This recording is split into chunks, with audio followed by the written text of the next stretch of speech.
السلام عليكم ورحمة الله وبركاته، حبايب قلبي، عاملين ايه؟ يا رب تكونوا بخير وفي احسن حال. النهارده هنبدأ مع بعض يوم جديد وفيديو جديد.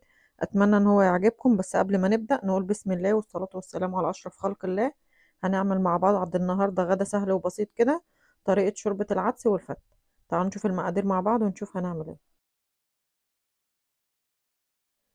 معايا كده المكونات بالشكل ده. معايا توم مفروم، ومعايا طماطم مفرومة حبايتين، وجزرتين مبشورين، وتلات اربع بصلات كده مبشورين او تقطعيهم مكعبات حسب ما انت عايزة. ومعايا نص كيلو عدس، ومعايا معلقتين سمنة او زبدة حسب الموجود عندك، ونص معلقة ومعلقة كزبرة، ونص معلقة ملح، ومعلقة كمون. وكل المكونات دي بقى بتقطعيها مكعبات او تفرميها حسب ما انت عايزة. هنجيب حلة على النار، ومعايا كده 3 معالق زيت، وهحط معلقتين السمنة او الزبدة، يا سمنة يا زبدة اللي موجودة عندك حطيه. المكونات دي بقى بتقطعيها حسب ما انت عايزة. لو عندك هاند بلندر هتفرميهم في الحلة، لما يستووا تقطعيهم مكعبات. لو ما عندكيش وتفرميهم في الخلاط، ابشروهم احسن عشان اول ما تحطيه في دورق الخلاط يتفرم معاك على طول. حطيت كده البصل، 4 بصلات دول مبشورين. وهكتب برضو المقادير في صندوق الوصف. صندوق الوصف ده للي مش عارفه مثلث صغير كده جنب عنوان الفيديو، هتدوسوا عليه بيجيب لكم المقادير مكتوبة تحت بعضيها. هحط كده التوم، دراسين توم كبار مفرومين. خدت منها بس معلقة، راسين التوم دي خدت منها معلقة، هعمل لها طش هتعجبكم اوي. هقلبهم كده مع بعض شوية بالشكل ده. حطيت الطماطم،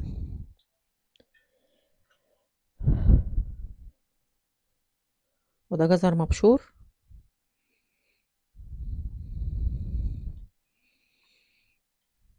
هقلبهم كده مع بعض. انت مش بتسبكيهم مع بعض ولا حاجة، انت بس بتشم ريحتهم كده. هتبل الخضار وبعدين اضيف له العدس. اهم حاجة بس سوى العدس يبقى على نار هادية. اول ما الحلة تغلي بتهدي النار عشان ما يتلسعش منك من تحت. اول ما الحلة تغلي، للي مش عارف السوا، اول ما الحلة تغلي كده من فوق يغلي معاكي بتهدي النار عليه لحد ما يستوي. كده الخضار لسه ما دبلش معايا. العدس بقى بيتغسل كويس وبتصفيه قبل ما بتضيفيه للخضار.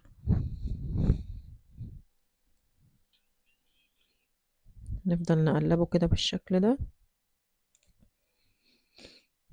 هنضيف كده التوابل، نص معلقة ملح، ومعلقة كمون، ومعلقة كزبرة ناشفة، ومكعبين مرق.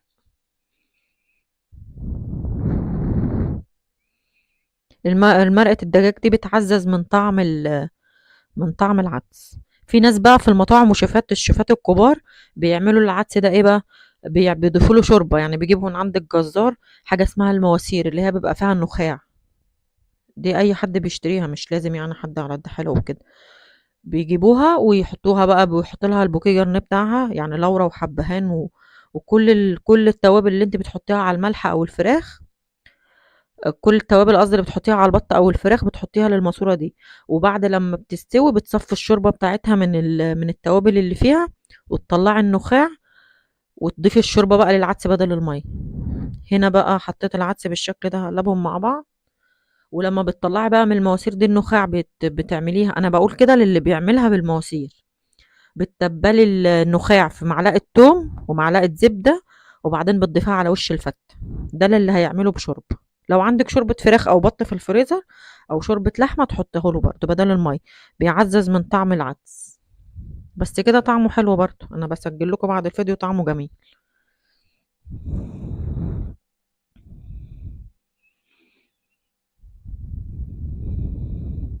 هنقلبهم كده مع بعض.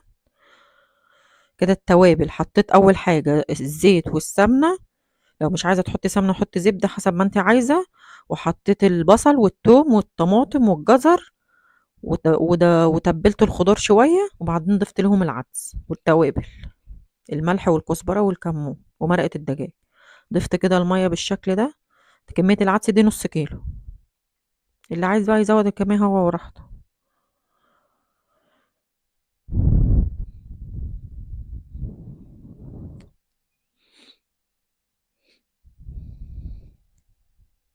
اتمنى بس يا جماعة اللي دخل الفيديو معانا لحد كده يعمل سبسكرايب للقناة وشير للفيديو، وبشكر اي حد يا جماعة بيشاهدني وبيكتب لي كومنت حلو. هنقلبه كده، واول بقى ما يغلي معانا هنهدي على النار عشان يستوي براحته وما يلزقش من الحلة من تحت.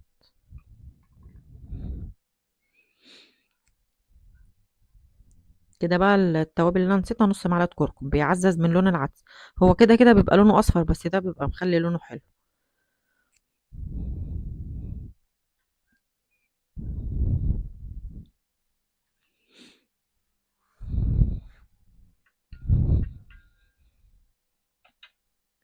هسيبه بقى كده لحد ما يغلي. اهو كشفت الحلة كده غلي معانا بقى، هدي على النار بالشكل ده. كده انا هضيف له شوية مية عشان حاسة ان هو تقيل شوية. اهم حاجة تاخدي بالك من سوى العدس. ضفت له شوية مية بالشكل ده، وهدي بقى على النار واسيبه يستوي براحته.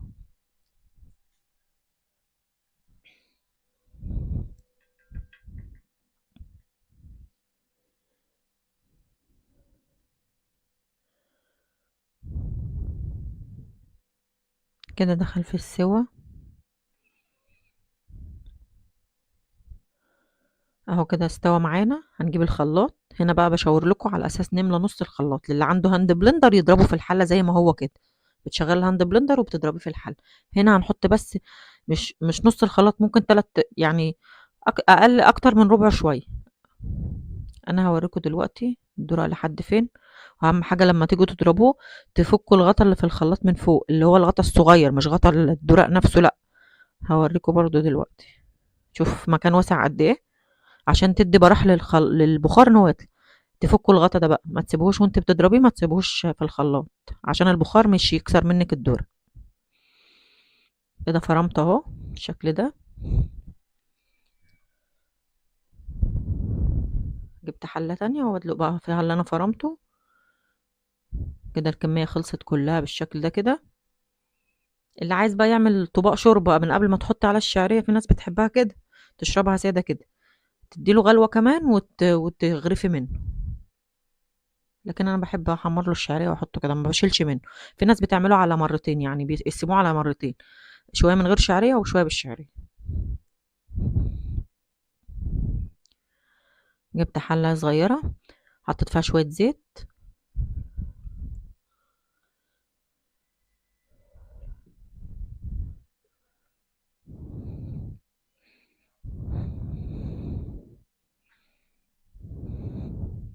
هجيب كده الشعريه واحمرها بقى للعدس.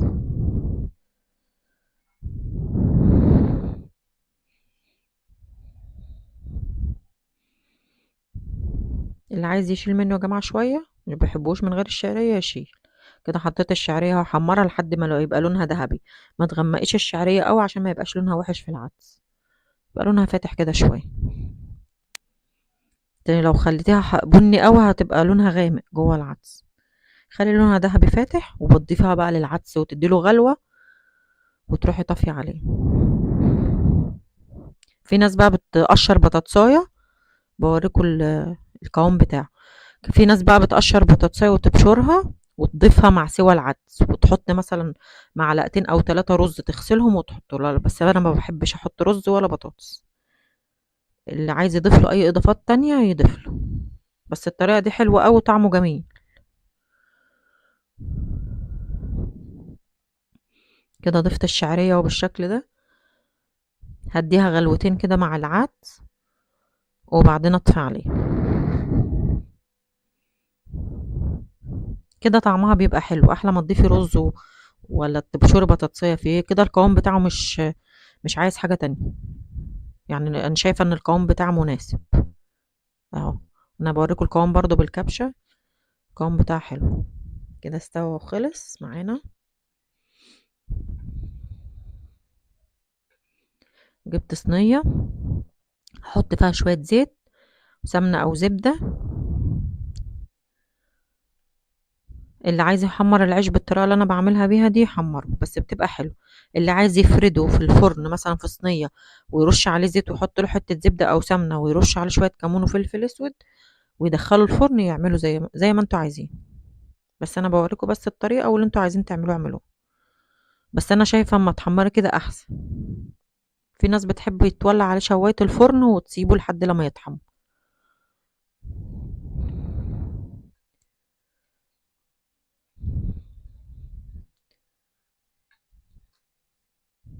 كده هضيف العيش بقى يتحمر بالشكل ده. ايدك بقى فيه على طول عشان ما يتلسعش منك.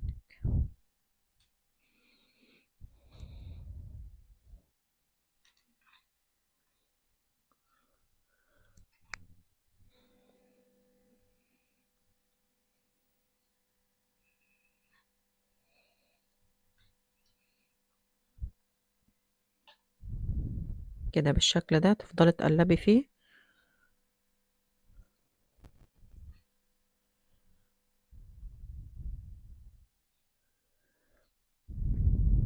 هوريكم برضو طريقة الطشة في ناس بتحب تعملها وفي ناس ما بتعملهاش، بس شيفات كتير قوي بيعملوها.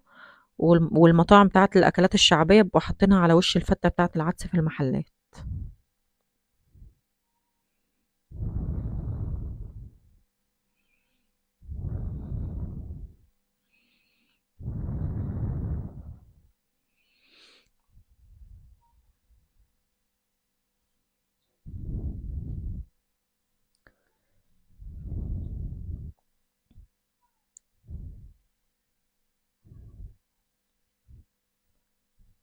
أنا عايزة بس يا جماعة اللي يدخل القناة ويفتح فيديو ليا يكمل بس المشاهدة للآخر عشان خاطر القناة تكبر بيكم.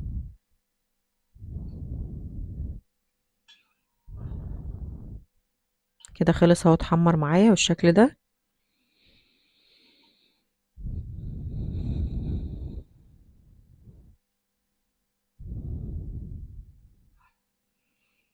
هشيله بقى في الطبق وبعدين احط عليه العدس.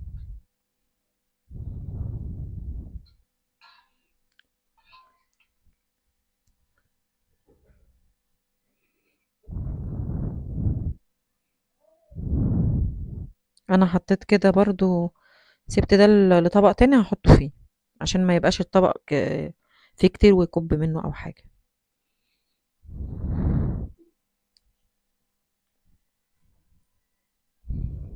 كده حبيت اهو، بس الصورة بس عشان البخار، فالكاميرا عاملة من البخار شوية. سخونية العدس مع نشفان العيش بتطريه. يعني لما تحط العدس كده على العيش هيطرى معاكي، ما تخافيش. كده هعمل لكم الطشة. هنا حطيت معلقة زبدة، معلقة سمنة.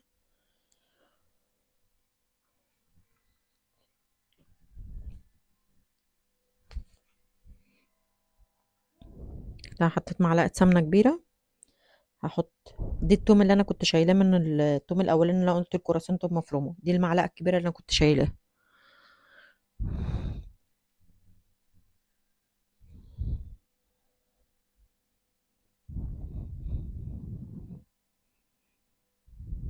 كده هقلبهم مع بعض. مش هتصفري التوم ولا حاجة، احنا هنديلهم تقليبة بس. وبعدين اضيف له معلقتين او 3 خل كده. دي طعمها جميل قوي، بتبقى مع فتة العدس. جربوها بقى هتدعولي.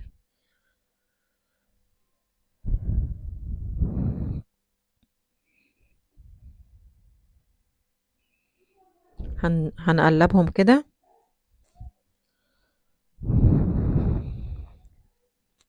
بالشكل ده.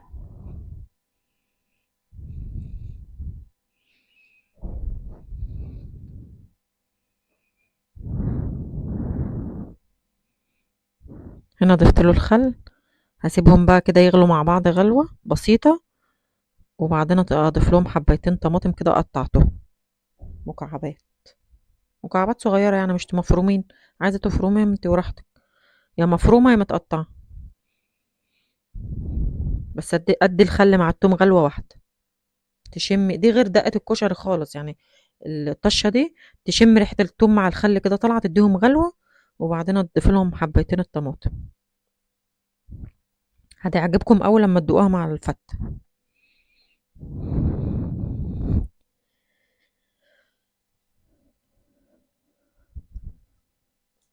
حبيتين الطماطم متقطعين مكعبات.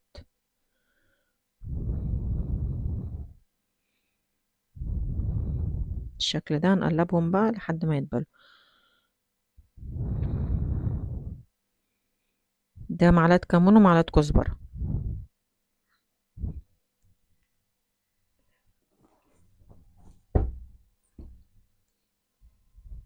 هنقلبهم كده مع بعض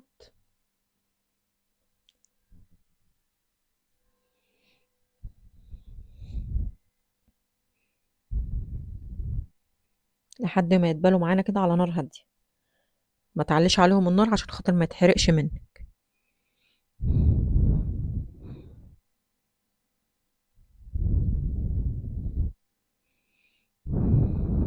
بالشكل ده كده. ولو سبتيها برضو، ده نص معلقة ملح ضفتها لها. ولو سبتيها وتقلت منك حطي معلقة خل صغيرة وروحي مدفياها على النار. يعني لو الدقة دي، لو الطشة دي بردت، حطي لها معلقة خل عشان خاطر المصداقية برضو. حطي لها معلقة خل وقلبيها كده. هي استوت معانا بالشكل ده. هغرف بقى، هغرف واوريكم الاكل كله. خلصت كده الاكل اهو وغرفته. ده طبق الفتة وعليه معلقة طشة من فوق اهي. وده طبق الطشة اللي احنا عملناها مع بعض. وغرفت شوربة عدس. ودي جرجير وبصل مع المخلل. أكلة سهلة وبسيطة وطعمها حلو. أتمنى الفيديو يعجبكم، وأتمنى يدخل القناة يعمل سبسكرايب للقناة. مع السلامة.